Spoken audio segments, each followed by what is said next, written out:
बालिका बहू। तेरी शादी होने वाली है अगले महीने, ये बस्ता उठाकर कॉलेज जाना बंद कर दे अब। अरे कैसी बात कर रही हो, अभी उसकी उम्र ही क्या है, इतनी जल्दी शादी करने का फैसला मैं नहीं लेने वाला। फैसला लेने के लिए तुम्हें कहा किसने है?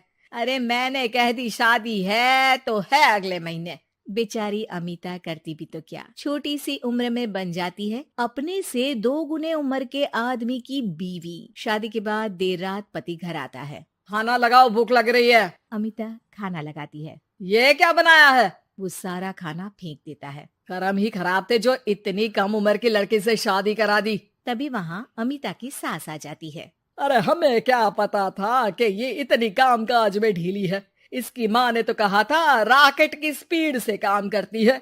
अमिता को आए दिन ससुराल में ताने, गालियाँ और कभी कभी तो मार भी पड़ती। सुन जा, अपनी माँ को बोल 50,000 रुपए भेजे, फ्री में नहीं रखना है तुझे। अरे मेरी एक आंख का ऑपरेशन भी तो करवाना है। अमिता को सास घर से निकाल देती है। अमिता परेशान होकर मायके की ओर जाती है। वो घर तो पहुंचती है लेकिन वहाँ ताला लगा है। अरे अमिता बेटी, क्या हाल बना रखा है तेरे पति ने? कहाँ है वो? अमिता पड़ोसी के सामने रोने लगती है। मुझे नहीं जाना उस घर में चाची, मेरे मम्मी पापा कहाँ है? उन लोगों ने तो ये मकान छोड़ दिया बिटिया, वो लोग तो कहीं और शहर चले गए, तुझे नहीं बताया? अमिता जोर जोर से रोने लगती है। नहीं बताया, ये क्या कर गए माँ पिताजी मेरे साथ, मेरी जिंदगी तो नर्क से भी खराब है। अब मैं क्या करूं? अमिता रोते हुए वहाँ से जा रही होती है कि उसे एक औरत मिलती है। अरे सुनो तो, रो क्यों रही हो? तो क्या करूं, हंसू? अमिता उस औरत को अपनी सारी कहानी बताती है। देखो, मेरा सिलाई का काम है, अगर तुम चाहो तो मेरे साथ ये काम कर सकती हो। बदले में मैं तुम्हें रहने की जगह, खाना और 1 दिन का 100 रुपया भी दूंगी। अमिता कुछ सोचती है और फिर उस औरत के साथ चल देती है। अब क्या था, अमिता की जिंदगी अपने मायके और ससुराल से दूर एक नए सिरे से शुरू होती है। रहना खाना फ्री होने के कारण अमिता रोज का पैसा बचा लेती। वो आसपास के लोगों के भी कपड़े सिलने लगी। और एक दिन सिलाई सेंटर की एक औरत कहती है, अरे वो साड़ी की कंपनी है ना, वो बिक रही है। पास बैठी अमिता सारी बात सुन रही थी।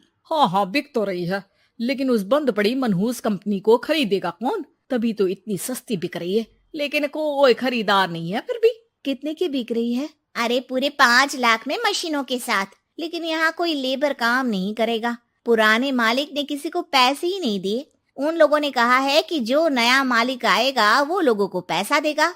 5 लाख। अमिता घर आती है और अपने पैसे गिनती है, पूरे 3 लाख। अमिता सिलाई सेंटर वाली उस औरत के पास जाकर कहती है, चाची मैंने इतने साल की कमाई में ये पैसे जमा किए हैं, पूरे 3 लाख है। वो बंद साड़ी की फैक्ट्री मैं खरीदना चाहती हूँ। अरे अमिता, पागल हो गई हो क्या? वो 5 लाख की बंद मनहूस फैक्ट्री खरीदेगी, फिर लेबर का बकाया पैसा देगी, और वो फैक्ट्री चलेगी कि नहीं ये भी कोई नहीं जानता। लेकिन अमिता नहीं मानती। वो उस औरत से कहती है कि वो उस फैक्ट्री को खरीदना चाहती है और खरीद कर ही रहेगी। औरत भी अमिता की मदद कर देती है और फिर अमिता के नाम एक साड़ी फैक्ट्री हो जाती है। शुभारंभ वाले दिन अमिता लेबर से कहती है, मैं इस फैक्ट्री को दोबारा खड़ी करना चाहती हूँ। आप लोग इसमें माहिर हैं। मैं नहीं जानती कि पहले वाला मालिक के काम करने का क्या तरीका था, लेकिन मैं अपनी योजनाओं के साथ आई हूँ। मेरे पास आप लोगों को देने के लिए अभी तो पैसे नहीं है, लेकिन मैं वादा करती हूँ 3 महीने में आप लोगों के पैसे ब्याज सहित आप लोगों को दे दूंगी। और ये क्या बात होती है? हम सारा दिन फिर से काम करें और पैसे ना मिले तो हम खाएंगे क्या? सिर्फ 3 महीने की बात है। वैसे भी आप लोग बिना काम के यहाँ नए मालिक के इंतजार में बैठे ही थे। मैं काम करना चाहती हूँ और 3 महीने में सारे पैसे देने का वादा भी करती हूँ। लेबर आपस में सलाह करते हैं और अमिता की बात मान लेते हैं। सिलाई सेंटर से मशीन, सिलाई और कपड़े के ज्ञान में माहिर हो चुकी अमिता सभी के साथ मिलकर खुद काम करती। शहर और दूसरे शहरों में घूम घूम कर साड़ी का डिजाइन दिखाती और ऑर्डर लेती। अमिता को कई जगह से ऑर्डर आ जाते हैं। कई लोग उसके काम को सराहते तो कई आलोचना भी करते। अरे बड़े बड़े व्यापारी बैठे हैं, यहाँ तू कहाँ टिकेगी? लाओ दिखाओ कैसी साड़ी बना रही है तुम्हारी फैक्ट्री। अमिता उन लोगों को साड़ी के डिजाइन दिखाती है कि तभी वहाँ व्यापारी की बीवी आ जाती है। हाय रे, कितनी प्यारी साड़ी है ये, बड़ी महंगी लगती है, मेरे लिए ले लो ना जी। और हाँ, अपनी दुकान में भी रख लो इसे, बहुत बिकेगी मैं कहती हूँ। अमिता मुस्कुराती है। अरे सेठ जी, बड़े बड़े व्यापारियों से नहीं, पर अच्छी डिजाइन और क्वालिटी से बाजार में चलती है। अब बताओ कितने का ऑर्डर है आपका? धीरे धीरे अमिता का आत्मविश्वास और बढ़ता है। बड़े बड़े ऑर्डर्स के लिए वो खुद लेबर्स के साथ मिलकर सारा दिन सारी रात काम करती। और फिर वो दिन भी आ जाता है जब अमिता को लेबर को पैसे देने होते हैं।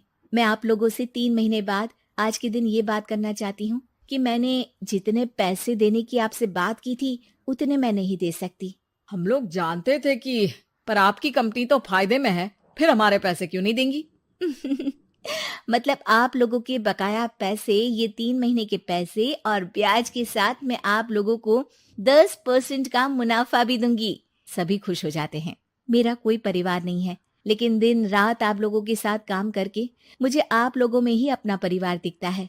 अमिता की फोटो पेपर में छपती है। उसके बिजनेस मॉडल को पढ़ने के लिए कई बच्चे भी उसका इंटरव्यू करते हैं। अब अमिता 1 से 2 और 2 से 4 फैक्ट्री खोलकर देश में बड़ा नाम कमाती है। Thanks for watching. Please subscribe and ring the bell icon.